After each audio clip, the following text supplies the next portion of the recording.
വയലാർ എഴുതി ദേവരാജൻ ഈണം പകർന്ന ഒരു പഴയ ഗാനം ഞാൻ എപ്പോഴും ഓർക്കാറുള്ളത്. നമ്മുടെ രാഷ്ട്രീയത്തിലും അത് പലപ്പോഴും പ്രസക്തമായിട്ട് കാണാറുണ്ട്.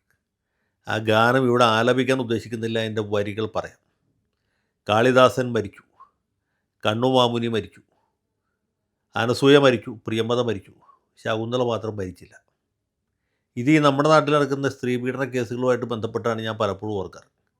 ദുഷ്യന്തന്മാരുടെ മോഹന വാഗ്ദാനങ്ങളിൽ കുടുങ്ങി ആ ജീവിതം ഹോമിക്കുന്ന, ആത്മഹത്യയിൽ അഭയം കണ്ടെത്തേണ്ടി വരുന്ന, അല്ലെങ്കിൽ അതിനേക്കാൾ ദയനീയമായ രീതിയിൽ ജീവിക്കേണ്ടി വരുന്ന നമ്മുടെ നാട്ടിലെ പല യുവതികളെയും ആ ജീവിതവുമായിട്ട് ഇതിന് ബന്ധമുണ്ട്. അതുകൊണ്ടാണ് ശകുന്തള മാത്രം മരിച്ചില്ല എന്ന് വയലാർ എഴുതിയത്. പക്ഷേ ഈ ഗാനം ഇപ്പോൾ ഓർമ്മിക്കുന്നത് നമ്മുടെ കോൺഗ്രസ് രാഷ്ട്രീയവുമായിട്ട് ബന്ധപ്പെട്ടാണ്. ആരെങ്കിലും മോശക്കാരാക്കാൻ വേണ്ടിയിട്ടല്ല. ഇവിടെ ശ്രീ ഉമ്മൻചാണ്ടി മരിച്ചു, കെ സി ജോസഫ് തെരഞ്ഞെടുപ്പ് രാഷ്ട്രീയം ഉപേക്ഷിച്ചു, കെ ബാബുവും നിർത്തി, നമ്മുടെ തിരുവഞ്ചൂർ രാധാകൃഷ്ണൻ ഇപ്പോഴും തെരഞ്ഞെടുപ്പ് രാഷ്ട്രീയത്തിൽ തുടരുകയാണ്. അപ്പോൾ തിരുവഞ്ചൂരിനെ ഓർക്കുമ്പോൾ നമ്മൾ ശകുന്തളയുടെ സ്ഥാനത്ത് തിരുവഞ്ചൂരിനെ നിർത്തുന്നു.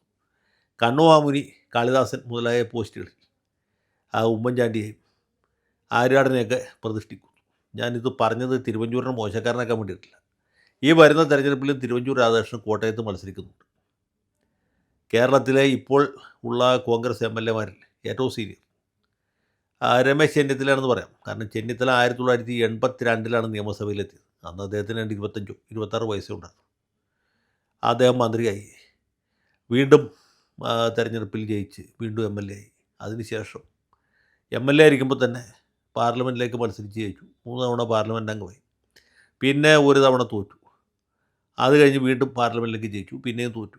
പിന്നെ KPCC പ്രസിഡൻ്റായി. പ്രസിഡന്റ് സ്ഥാനത്തിരിക്കുമ്പോൾ തന്നെ നിയമസഭയിലേക്ക് വീണ്ടും മത്സരിച്ച് ജയിച്ചു, ആഭ്യന്തരമന്ത്രിയായി. അത് കഴിഞ്ഞ് വീണ്ടും ജയിച്ചു, പ്രതിപക്ഷ നേതാവായി.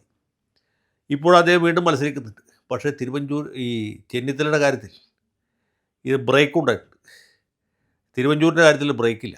അദ്ദേഹം 1987 ആദ്യം മത്സരിക്കുന്നത്. അന്ന് കോട്ടയത്ത് TK രാമകൃഷ്ണനായിട്ട് മത്സരിച്ച് ഒരു പക്ഷേ ജയിച്ചു പോയാനെ. പക്ഷേ TK രാമകൃഷ്ണൻ അത്ര ശക്തനായതുകൊണ്ടും തെരഞ്ഞെടുപ്പ് മറ്റ് പൊതു തെരഞ്ഞെടുപ്പിൻ്റെ ഒപ്പം നടക്കാതെ അല്പം മാറ്റിവെച്ച് രണ്ടാമത് ഒരു സ്വതന്ത്ര സ്ഥാനാർത്ഥി മരിച്ചതുകൊണ്ട് അല്പം കഴിഞ്ഞിട്ടാണ് നടന്നത്. അപ്പോഴത്തേക്കും വലിയ തരംഗത്തിൻ്റെ ഒരു അല കോട്ടയത്ത് എത്തിയിരുന്നു. മാത്രമല്ല TK രാമകൃഷ്ണൻ അതിനകത്ത് മന്ത്രിയായിരുന്ന TK രാമകൃഷ്ണനോട് മത്സരിച്ച് കോട്ടയത്ത് പരാജയപ്പെട്ടു.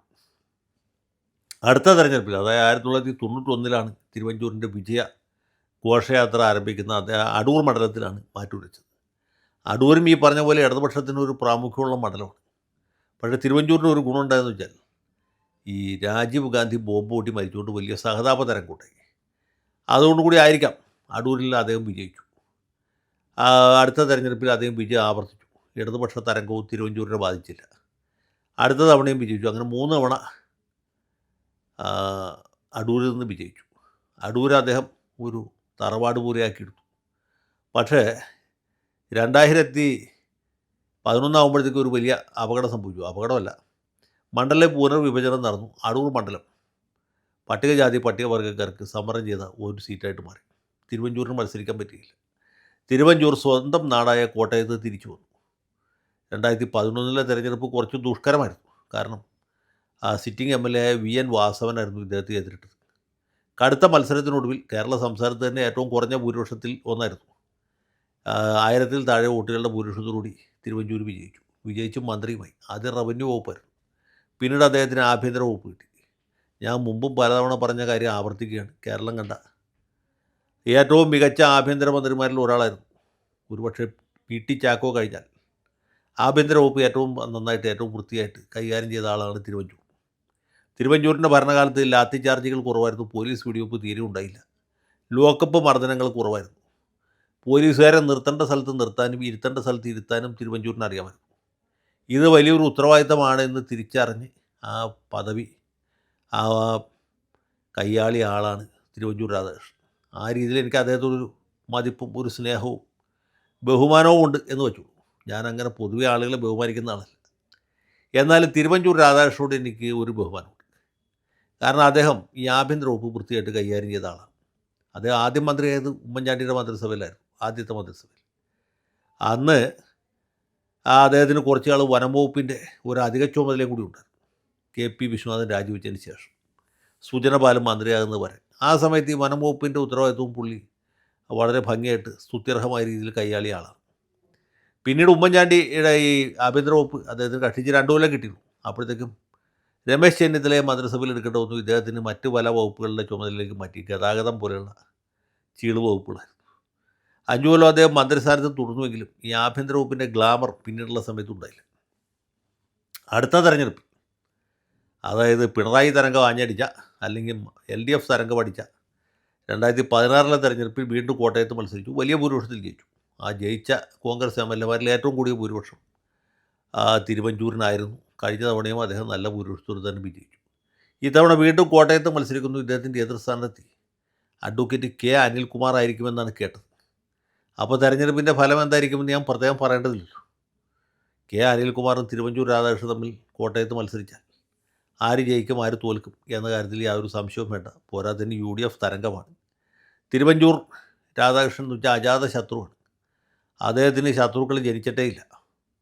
ഇനി ജനിച്ചാൽ തന്നെ വളർന്ന് വലുതായി അദ്ദേഹത്തിന് വോട്ട് ചെയ്യാതിരിക്കുകയും ചെയ്യുന്ന പ്രായത്തിലെത്താൻ ഒരുപാട് താമസിക്കും. കോട്ടയത്തെ മയിൽക്കുറ്റികൾക്കെന്നല്ല മണൽത്തരികൾക്ക് വരെ സുപരിചിതനാണ് തിരുവഞ്ചൂർ. അദ്ദേഹം കോട്ടയത്തിൻ്റെ സ്വന്തത്തിൽ സ്വന്തമാണ്. രക്തത്തിൻ്റെ രക്തവും മാംസത്തിന് മാംസവുമാണ്. അതുകൊണ്ട് പുള്ളിയെ തോൽപ്പിക്കാമെന്ന് വെച്ചാൽ ഏതാണ്ട് അസാധ്യമെന്നല്ല, അചിന്ത്യമാണ്.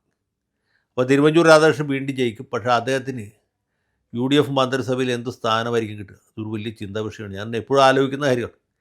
തിരുവഞ്ചൂരിനെ ഏതായാലും മുഖ്യമന്ത്രിയാക്കാനായിട്ട് ചെന്നിത്തലയോ അല്ലെങ്കിൽ സതീശനോ സമ്മതിക്കില്ല. ഇനി രണ്ടുപേരും സമ്മതിച്ചാലും ഹൈക്കമാൻഡും ലോ കമാൻഡും നോ കമാൻഡും സമ്മതിക്കില്ല.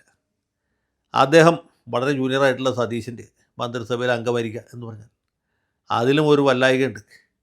ഒരുപക്ഷെ അദ്ദേഹത്തെ സ്പീക്കറായിട്ട് അവർ നാമനിർദ്ദേശം ചെയ്തേക്കാം എന്ന് എനിക്ക് തോന്നുന്നു. ഏതായാലും തെരഞ്ഞെടുപ്പിൻ്റെ ഫലത്തെക്കുറിച്ചല്ല, തെരഞ്ഞെടുപ്പ് കഴിഞ്ഞ ഫലത്തെക്കുറിച്ചാണ് ഞാൻ ആലോചിക്കുന്നത്.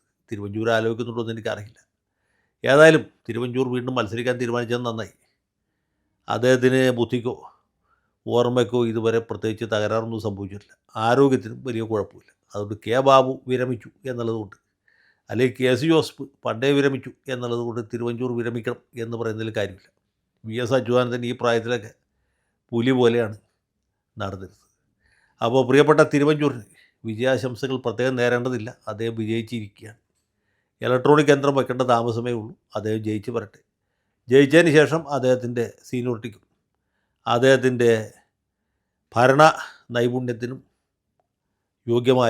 അനുയോജ്യമായ ഒരു പദവി ലഭിക്കട്ടെ എന്ന് മാത്രം ആശംസിക്കുന്നു. ജയ് ഹിന്ദ്.